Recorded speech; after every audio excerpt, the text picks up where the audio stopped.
Genjo.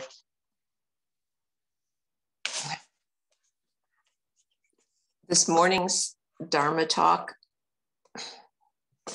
will be by Rev Daigaku Rumme. The title is What is Sangha? Reverend Rumme was born in Mason City, Iowa in 1950. He was ordained a Soto monk by Sekkei Harada Roshi in 1978. For more than 27 years, he practiced under Harada Roshi at Yojinshu Monastery in Fukui, Japan. In March 2003, he moved to San Francisco to work on the staff of the Soto Zen Buddhism International Center. In April of 2010, Rumme went to Los Angeles, where he worked as the director of the Soto Zen Buddhism North America office and as head priest of Zenshuji Soto Mission.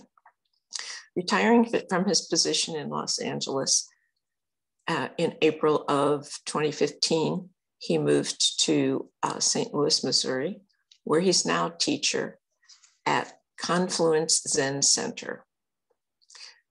He is the translator of two books by Harada Roshi, The Essence of Zen, and together with Heiko Narrog, Unfathomable Depths, both published by Wisdom Publications. He's also translator with Keiko Ohmae of Gien, Inoue Roshi's A Blueprint of Enlightenment, a contemporary commentary on Dogen Zenji's Gakudo Yojinshu, or Guidelines for Studying the Way, which is published by Temple Ground Press. So besides those biographical bits, Tejo would like to introduce our speaker in a more personal way. I want to say thank you very much for coming and speaking for a great tree, Daigaku-san.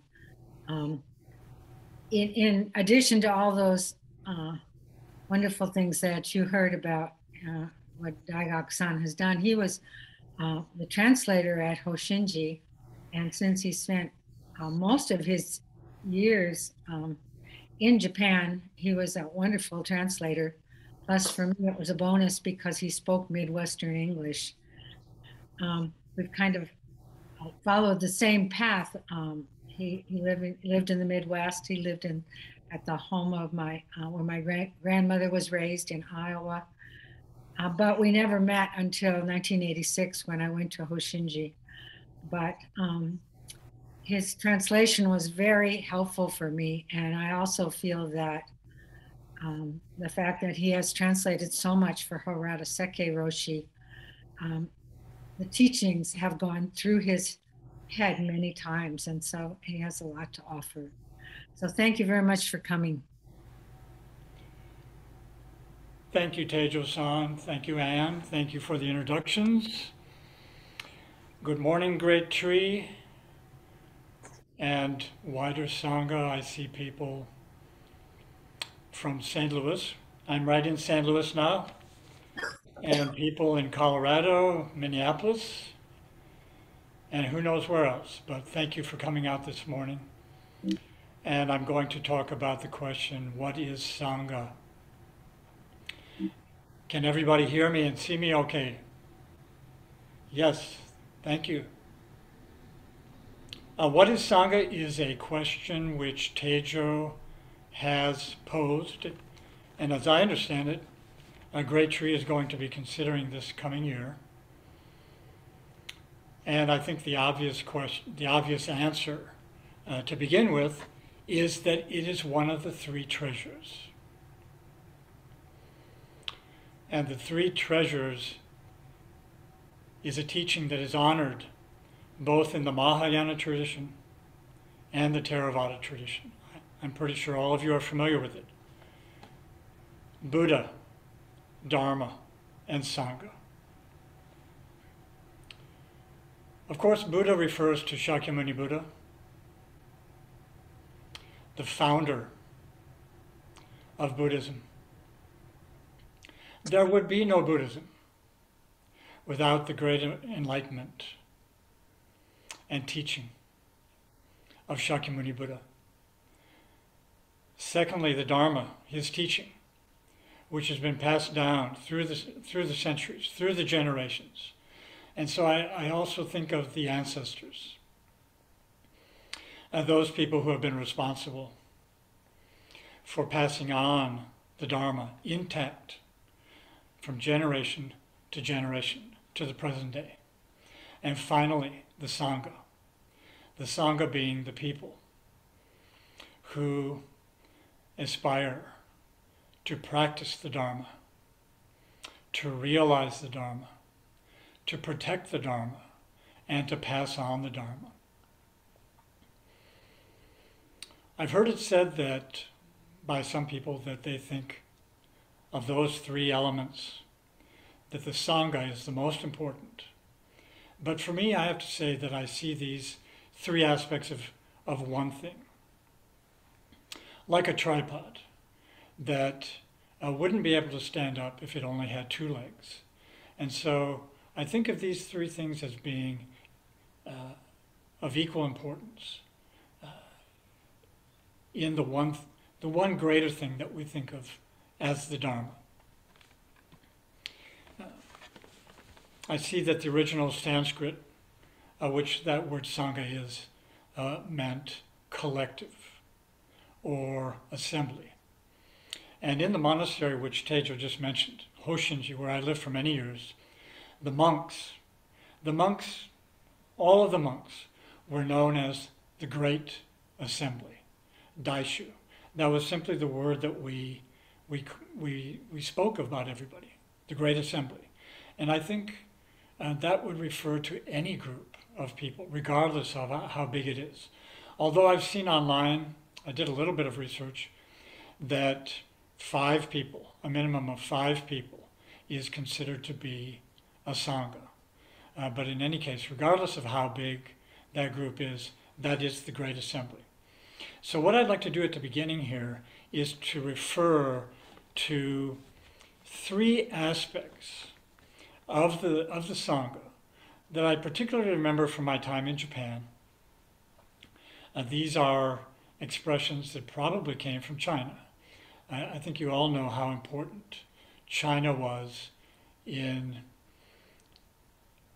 Japanese Zen.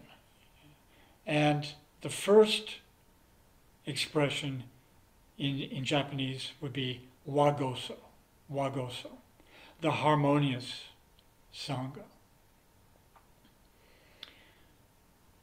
And you know, I lived for many years at this monastery in Japan, and oftentimes there were between 20 and 30 people, although I would guess on average about 24, 25.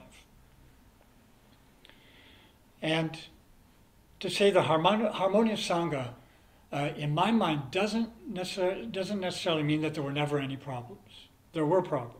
There were conflicts. I even saw fistfights. So it's not to say that there never were any problems, but for me, that term, the Harmonious Sangha, refers to the fact that most people, I'm not saying all people who gathered there in the monastery, but by and large, we all came there for the same purpose. We all came there for the same purpose, which was to realize the way. And we had a teacher that we very much trusted, who we very much trusted. And because we had that greater goal, that I could say that collective goal, that meant we could overcome the difficulties that arose. And there were, Hoshinji Monastery was just very simply an unusual place. There were young people, there were old people, there were men and women. And this is very unusual in Japan because traditionally in Japan, monks and nuns were separated into monasteries and nunneries. It simply wasn't possible for men and women to train together. However, my teacher, Harada Roshi, felt that it was important to pass on the teaching that he had. And so even though he knew that that would invite potential problems, he thought that that was more important. And so at some times there were an equal number of Western monks and Japanese monks. And probably that was the time when there was the most conflict. 1979, I think it was. And yet,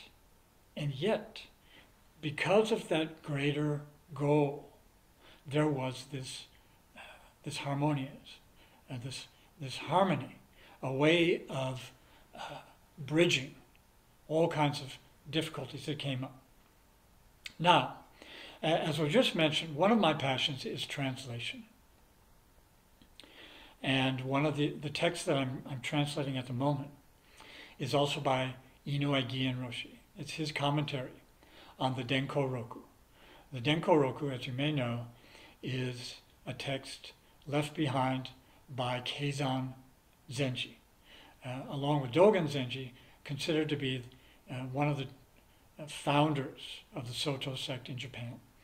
And I just came across a reference to this very same phrase, the Harmonious Sangha, the harmonious monks.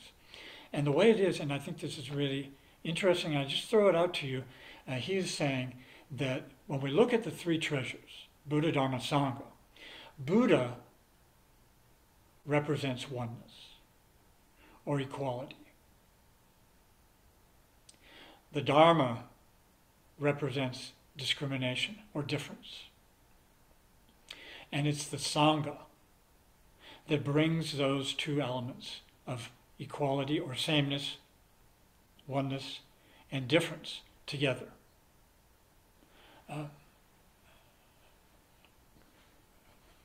Quite a fascinating metaphor, I think, that it's the people now, the people who are actually practicing with that aspiration to realize the Dharma that brings these two elements together.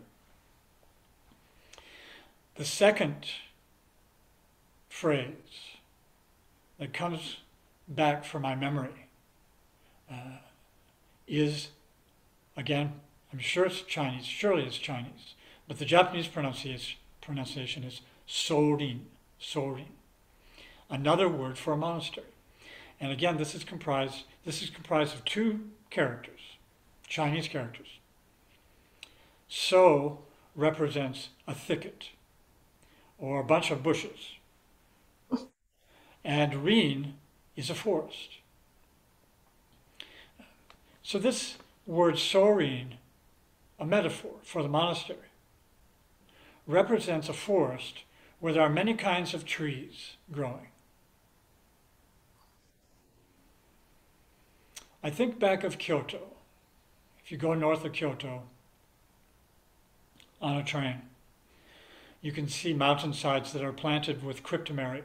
It's like they've been growing cryptomeria there for decades, because cryptomeria is a very precious tree that they use in architecture. So this would not be the sorin that I'm talking about. I'm talking about a mountainside, probably around like great tree, where there are various different kinds of trees growing. They're just growing together naturally, along with all of the underbrush. You try and walk down the mountainside, yeah, there might be a trail there, but there might not be, and if there isn't, it can be hard going through all of that thicket. And this is a metaphor to talk about the monastery as a place where many kinds of people come together. I was recently at a mountain seat ceremony in Pittsburgh, and one of the young people came forward and asked the abbot. He said, "I'm thinking of escaping from society. I'm thinking of escaping from society. Would it be a good idea to go to a monastery?" And the abbot said, if you're thinking of leaving the monastery, don't go to a monastery. And I think this is really true, because as I was saying, for example, at a monastery of the size where I was living, let's say 25 people, you really get a mix of people, all kinds of people. And especially at a monastery where I was living, where I mentioned, men and women, people of various ages, various different cultures represented. We had people from Canada, France, Germany, America, Spain, and occasionally various other people coming through. That when you get that kind of group together, you're going to meet a whole variety of people. So I often thought of it as a mini or microcosm of society. And for that reason, you would meet people that you really got along with and people you didn't. But you had to get along with them, oftentimes in very close quarters. For much of the time when I was living there, I lived in a room where there were 6 people. We each had one tatami mat to call our own. And then there was let's see, I think about 4 tatami mats in the center. And in other words, you're just living at very, very close quarters with other people. And probably, in the long run, the most difficult aspect of monastic life or Sangha life in that sort of situation is human relationships. And how are you going to get along peacefully, fairly peacefully, with people that you don't necessarily get along with, and just at such close quarters? We often thought of it as a pressure cooker. You simply had to find a way to get along with the other people. I was going to look for that expression. There's an expression in Japanese, I now forget my Japanese because I don't speak it, of where you have a square shoulder, and that living together with other people, your shoulders gradually become round, simply because you have to let go of preferences and your ideas of how things should be. Now, I have a few examples here of how that worked for me. And one of them that comes back to me, one of the Japanese monks that I very much admired, it happened one day that we were working, and we were both going different directions. But the thing was that in my mind, I was thinking about a duty that I had to do that was coming up. And that had to do with announcing the sutras. We called that the kokyo. Doan kokyo, the person who announces the sutras. And this was something I didn't have great confidence in. And so as I was walking along, I was chanting this, I was practicing this out loud. And he was coming along and he asked me very simply, is that what you're supposed to be doing right now? And I knew right away, no, that wasn't. Monastic life, as you may know, is really about being one with the task you're doing. So for me to be thinking of something that was coming up in the future and actually verbalizing it was not what I should be doing. I offer that as an example of how we learned from the other people. In fact, it was really enjoyable to learn to meet all of these different people. In the monastery, that's where I learned, for example, how to garden. One of my hobbies or interests to this day. I learned how to do basic carpentry, for example. People were willing to show you what they learned, and likewise, I was able to show other people how to translate, and so on. And I have a couple other examples. I don't know if you can see this. This is called a shukin in Japanese. And maybe with Teijo and Chimyo and other monks, you've seen a cord that they wrap around their waist. This one happens to be purple. But in any case, I heard this example given from one of my senior teachers. He said that when he was in the monastery, he simply didn't know how to tie this. We tied this with a very simple overhand knot, something that even a child could do, but evidently this man didn't know how to do this. He didn't know how to do this. And he was very, very grateful to one monk who very patiently, over who knows how much time, was able to show him, yes, you just cross your hands like this and pull it through like that. See, that's how you do it. But evidently for this man, and it's a little bit hard to believe, but it took him a long, long time to learn how to do that. So that's another example. And here's the last example. My teacher's teacher at Hoshinji, his ordination teacher, was a man named Harada Sesui Roshi. And Harada Sesui was a rather short man. I think he was about 4'10". And it was often said that he didn't have a neck. It was like his head just set right down on his shoulders. And in the monastery, we slept in the zendo. The monks did. And every morning when we heard the wake-up bell, we would quickly get dressed, fold up our futon, and then store them up in a cupboard up above. Sesui Roshi was just too short. He wasn't tall enough to be able to put his futon away. And the monk who slept next to him would get down, like when you do, like you're playing with kids and you're being on a horse, right? You're down on your hands and knees. He would get down on the tatami so that Sesui Roshi could stand on him like a stepping ladder so that he could put up his futon up above.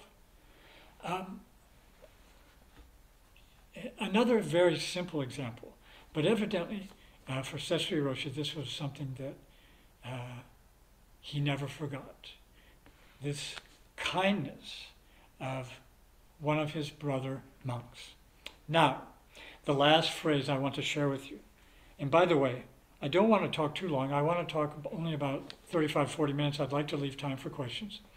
The last phrase is, again from China, Daishu no Ijinriki. Daishu is this word that I mentioned earlier, the Great Assembly, and this phrase means the miraculous power or the divine power of the Great Assembly. A phrase that I often heard from my teacher, that the collective energy of the Sangha enabled miracles to happen. One of the ways that we often heard this term used was in regard to sesshin. I think most of you are familiar with sesshin. At Hoshinji Monastery, we got up a little bit before 4 o'clock, 3:53. I remember it well. It was when the lights were turned on in the zendo. The curtains were raised by the man who had to ring that wake-up bell. So we actually had the lights on before the bell sounded. And then he would very gently, in the zendo, ring the bell, and then dash through the rest of the monastery to wake up everybody. The first period of Zazen was at 4:20, and we sat through the day till 9 in the evening. I have friends who have told me that they've done sesshin by themselves. I've never done that. This is far easier to do if a group of people come together and you know that they're going to follow the schedule. They're going to follow the guidelines. They're going to be there for the meals. They're going to take care of the various tasks that they have been assigned. It just makes it a whole lot easier to do something that is rather, even under the best conditions, rather difficult to do. So an example of that miraculous power of the Daishu, of the Great Assembly. Or, again, I'm thinking back to Hoshinji days. During the summertime, in preparation for Obon, the major summer festival, where the ancestors are thought to return to home, and all of the parishioners come to visit the monastery, there was lots of preparation. First of all, cutting all of the weeds and cleaning the cemetery in very hot weather. And then doing the same around the monastery and so on. Anyway, lots of work to do, both inside and outside the monastery. All of the ceremonies that had to be practiced. This was again referred to as the miraculous power of the Sangha. I think in our group here in St. Louis, we have a small Sangha. We have just reached 25 dues-paying members. We are very thankful for that. In the summertime, over Labor Day weekend, we have our major fundraiser at something called the Japanese Festival, which is held at the Botanical Garden here in St. Louis, 3-day festival. And we're very fortunate that we have a food booth that we can use as a fundraiser. And this is something that one person simply couldn't do. 2, no. 3, 5 people, no. This is something that you really need 10, optimally 15, or even 20 people to carry off successfully. But even though it's a lot of work, there's preparation going all the way back months before, all of the work that is entailed in carrying it off successfully, putting the stuff away, etc. This is something we can do through the power of the Sangha. I've had the privilege of being a member of 5 different Sanghas. The first one was in Kyoto at Antaiji Temple. Antaiji is a well-known temple here, even in the West, where Sawaki Kodo Roshi practiced and taught. Uchiyama Kosho Roshi. I never met Uchiyama Roshi. I first went to Antaiji in the winter of 1975, the very same month that he retired. I had the privilege, this was the very first place I ever had a chance to sit sesshin. Very cold, very austere. Thanks to a man named Tom Wright, Daitsu, Tom Wright, a friend of mine and I were able to sit sesshin on a part-time basis with the group at Antaiji. The very same month that Antaiji moved, they were able to sell the land they had there in Kyoto. They moved to the Japanese Sea side, a place that I never had a chance to meet. Quite remote place. I went to live at Hoshinji Monastery, the second place where I was a member of the Sangha. Just so many memories when I think back. It's snowing today for the first time this year in St. Louis.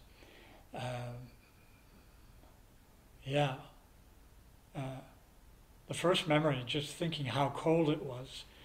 There was no heating in the monastery, even though the first Rohat Sesshin, I was there, 1976.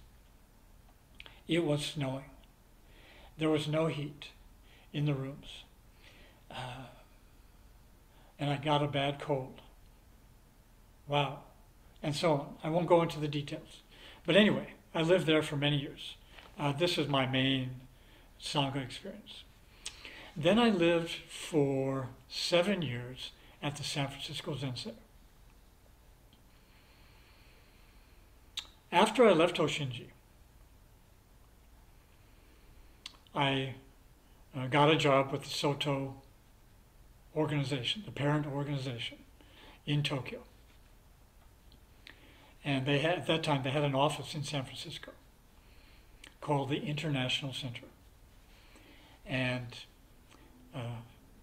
Shohaku Okumura Roshi, I'm sure many of you know him or know of his name, was getting ready to leave his position there. They were looking for someone to go in there, so that was me. I did not go as the director. I was one of the administrative secretaries. But I ended up staying there for 7 years. And while I was there, I was able to live at City Center, which was just down the street, down Laguna. It was a 5 or 10 minute bike ride, very convenient. And so I had a chance to live inside as a member of the San Francisco Zen Center. I was not considered one of the teachers. I was simply one of the people renting a room there, which was possible. I was working outside, but I was there for Zazen, and I participated in most of the activities. I was also traveling quite a bit too. Then, as was mentioned earlier, I moved to Los Angeles. I was part of the Sangha there at Zenshuji. Zenshuji, by the way, is celebrating its 100th anniversary. This is the centennial anniversary of Soto teaching here in mainland United States.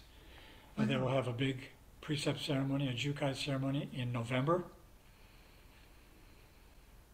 And the last Sangha that I've been a member of is here in St. Louis, the Confluence Center.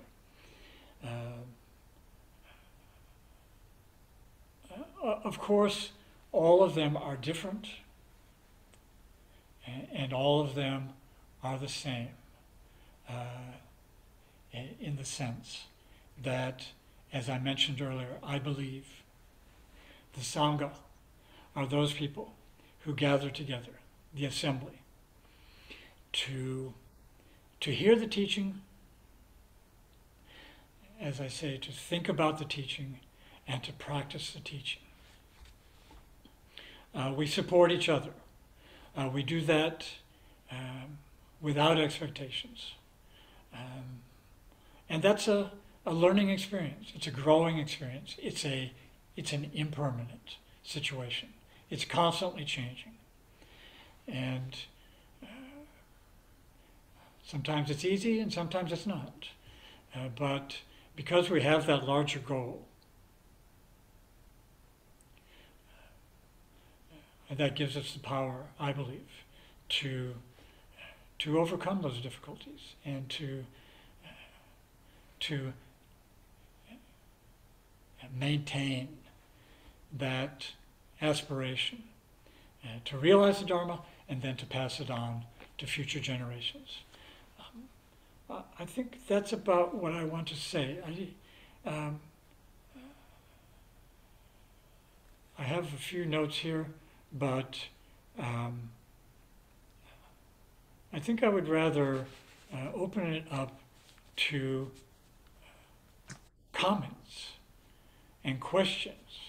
So thank you very much for listening and for being here and for being parts of various Sanghas. I know you represent many different Sanghas here and there. Thank you. Thank you so much, Daigaku-san. I knew that you would have some really helpful things to say about Sangha.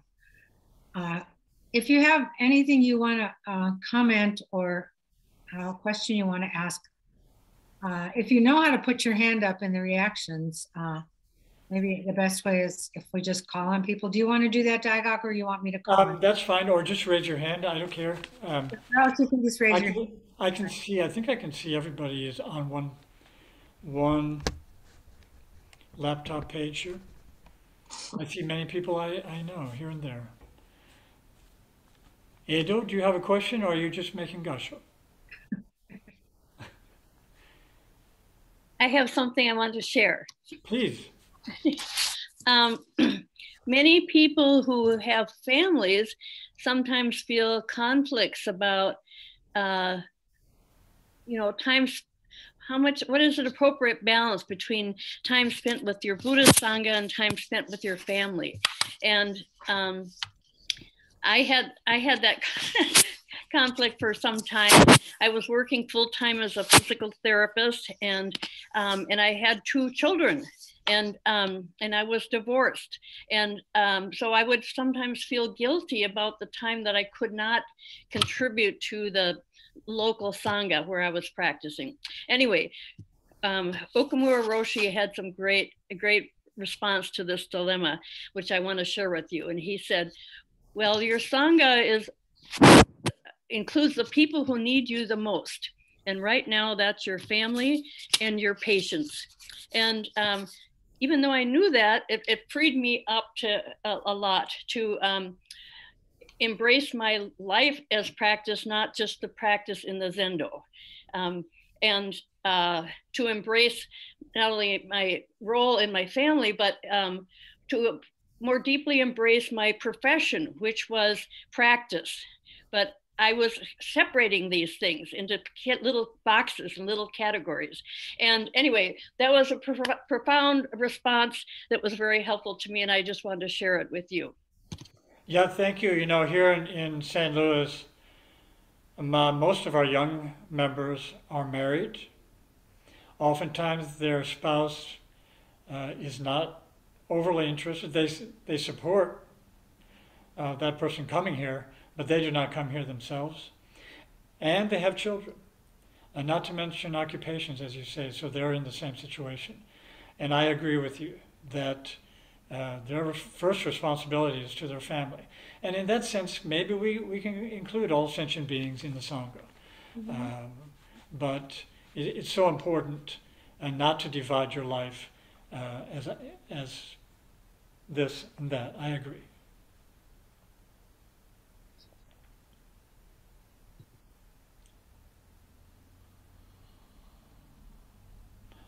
Jan?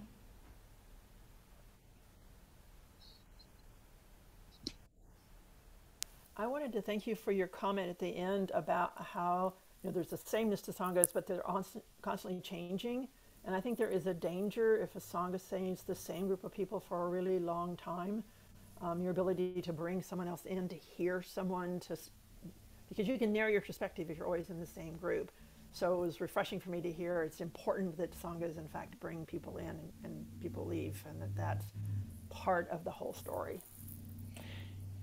Yeah, we've only been here 6.5 years here at this location, and we see a whole lot of people.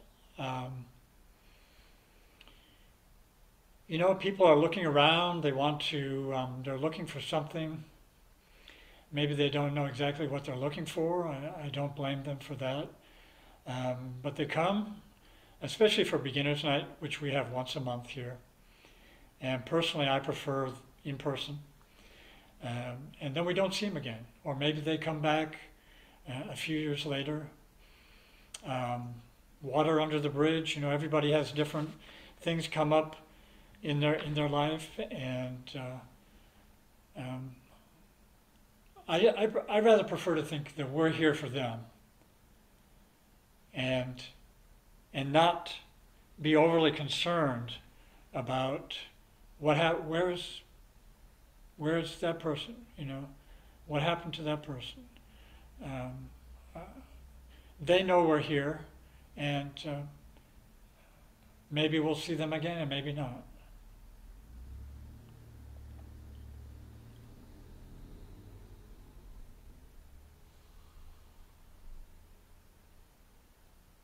Anne.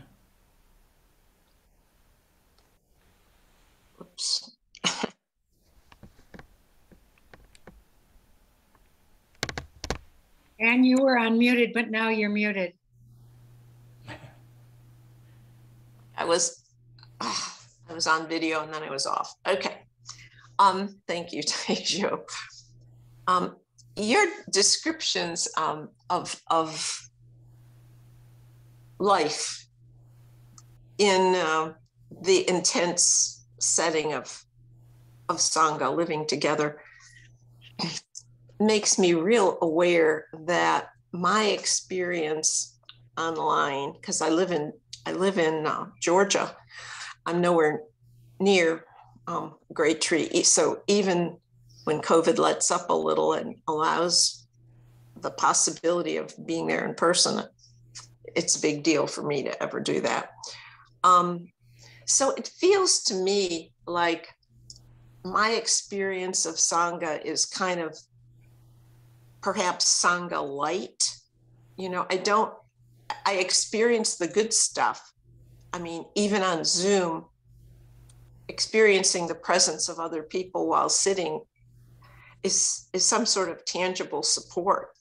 But I don't much deal with the part that rounds the shoulders, because I'm not up close to people. And I wonder if you have any insights about how to, I don't know, how to get more of the full experience, or if that's just not possible. Well, I would encourage you to at least think of going for sesshin.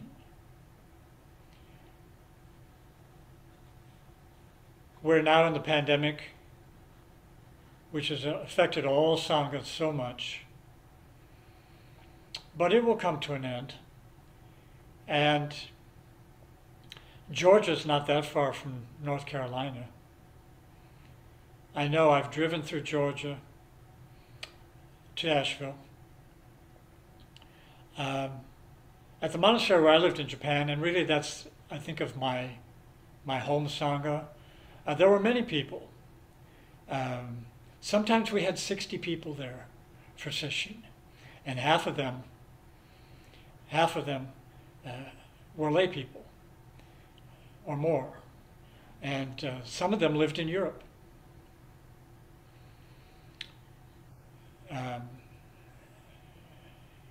It's a big deal to go to Japan, all the way to Japan for sesshin. But they did that. Some of them stayed between two sessions. So we had 6 sessions a year, April, May, June, October, November, December. They would stay, let's say, from October session through November session. And that's what they could do. For many of them, it was just too cold, too harsh to live there during the winter. And of course, if they had jobs and so on, and families, that wasn't possible. So that's one thing that I would encourage you to do, regardless of age. Sesshin, I just feel sesshin is an important element of our practice. And that, yeah, it's not easy. I think a lot of people think, I can't do that. But that's the miraculous power of the Sangha. That if the schedule permits, there's time to rest, there's time to work, and this and that. That would be one thing to consider. Going for sesshin. I don't know how that sounds to you, or going to visit outside of sesshin. We have this ability now through Zoom to speak to each other over great distances. I think that's fine and well, but I'm a big proponent of practicing in person. I just think,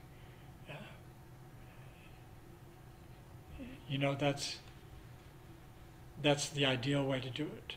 But I have one of our members here is in LA.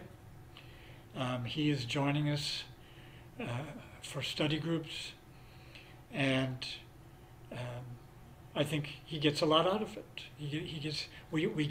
We take what we can, and sometimes that's the best we can do. It's just not possible to come in person. So I think we have to be grateful to hear the teaching, to be able to think about it, to have access to people to speak about it, when questions come up, that we can ask about it, and then practicing. Sometimes it's not possible to practice in person. So that would be my advice for you, Anne.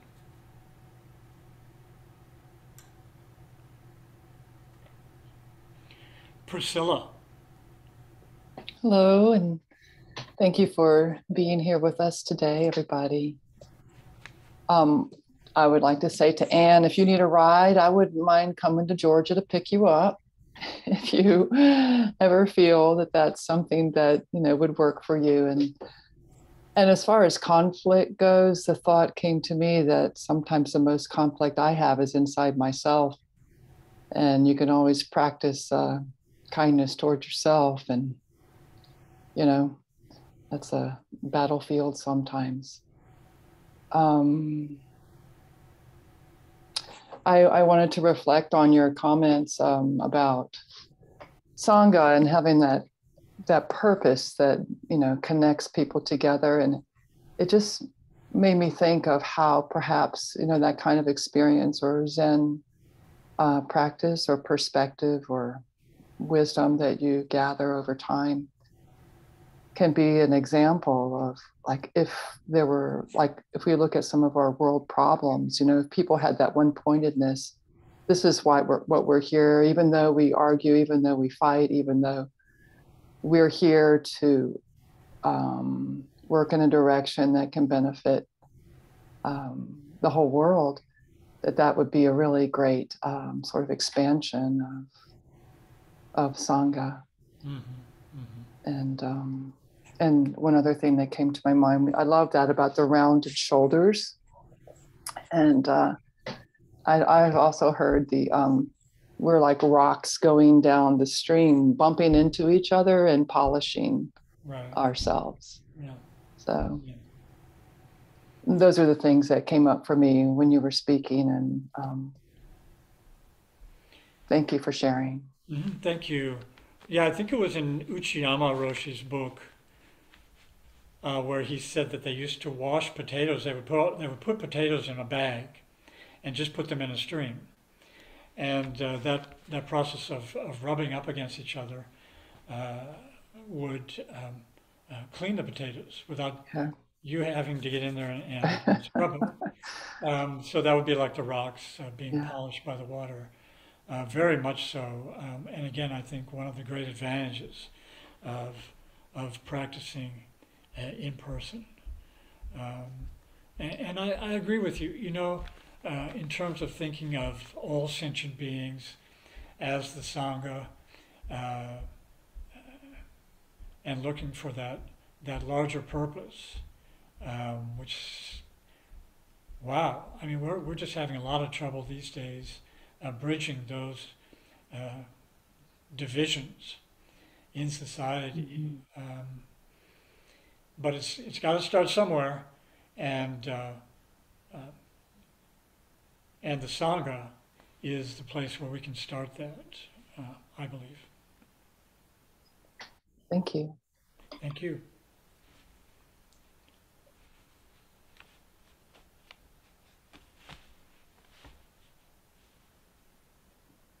Can I say something? Please. We're waiting for you to say something.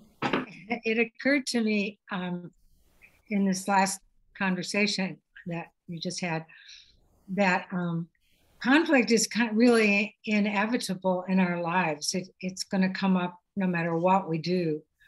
But that when we encounter conflict in the midst of our practice, we we're able to start to look at it a little differently, maybe.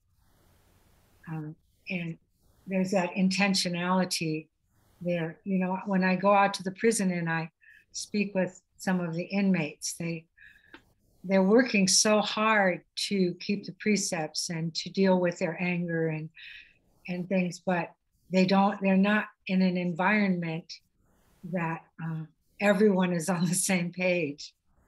And it really makes me doubly appreciate some of the Sangha difficulties that I've encountered, because even though, you know, one doesn't particularly want to react and create conflict, it happens no matter what we do.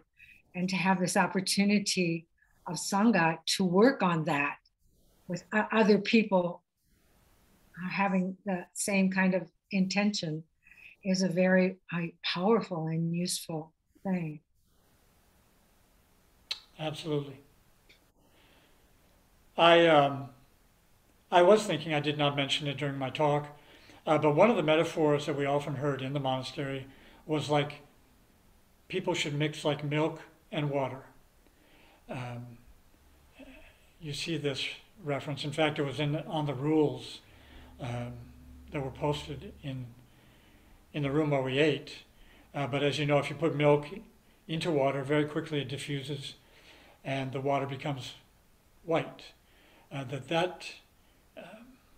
know, that the Sangha, with the teachings of the ancestors, that just provides the context for how that's possible, where it's possible to give up the self. I mean, that's really what practice is about, giving up the self. And that's no easy thing to do. Simply not an easy thing to do. And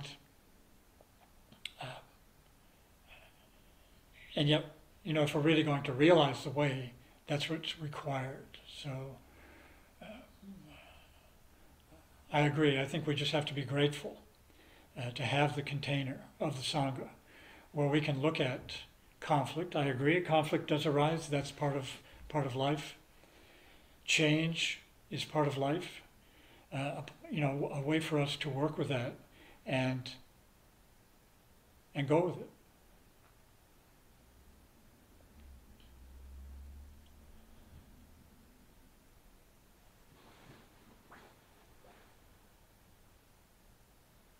Are there any other questions or comments?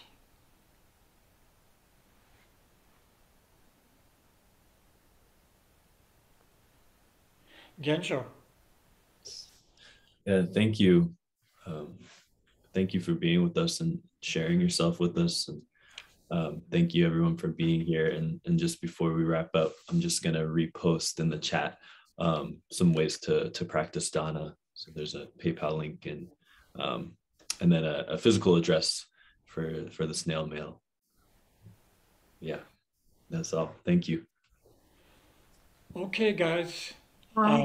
Usually at the end, we give back the merit and we do it through call and response. Okay. Aaron, do we have any announcement? Who's speaking next week? Is it Zuiko? Reverend Zuiko? Yes, it's Reverend Zuiko Redding on Sangha support and a kick in the butt. Okay. Okay, so this is call and response, and only one person stay on and respond out loud, but you can respond and I'll see your mouse moving. Okay, go ahead. You take it from here. Thanks, guys. Thanks for being here. Thank you so much. May the merit of this practice May the merit of this practice benefit all beings benefit all beings and bring peace. and bring peace. Thank you so much. That was really very wonderful. So much appreciate your coming. Bye. Bye-bye.